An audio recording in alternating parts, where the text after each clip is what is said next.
नमस्कार प्रेक्षकांनो, मालिकांची दुनिया या चॅनलमध्ये तुमचे स्वागत आहे। घरोघरी मातीच्या चुली या मालिकेमध्ये आपण बघणार आहोत की इकडे मात्र आता विक्रांतला जानकी विचारते की तुम्ही असं का केलं।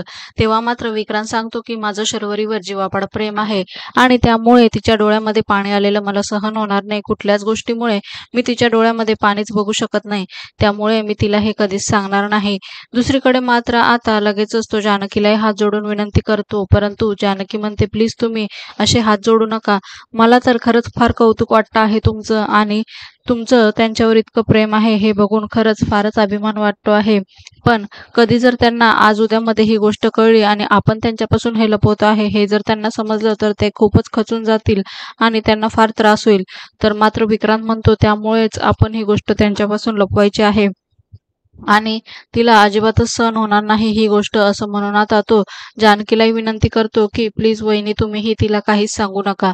येणाऱ्या भागांमध्ये आपण बघणार आहोत की आता मात्र इकडे ऐश्वर्याने गुलाबच्या गाडीचे ब्रेक फेल केलेले असतात आणि जानकी मस्त रस्त्याने गुलाबला अडवण्याचा प्रयत्न करते, परंतु ब्रेक न लागल्यामुळे गुलाबचा जोरातच अपघात होतो आणि जानकी जोरातच गुलाबदादा म्हणून ओरडते।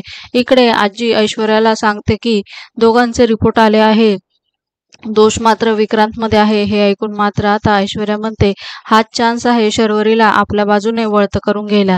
त्यांची एक एक माणसं कशी बघा मी आपल्या बाजूने वळून घेते। दुसरीकडे ऋषिकेश देशमुखला सीसीटीव्ही फुटेज बद्दल विचारतो, तेव्हा मात्र तो फुटेज दाखवतो आणि त्यामधनं ऋषिकेशला कळतं की याचा अर्थ हा बॉस दुसरा तिसरा कोणी नसून सौमित्रच आहे। आणि हे बघून मात्र आता ऋषिकेशच्या पायाखालची जमीनच सरकते आणि त्याला प्रचंड मानसिक धक्का बसतो।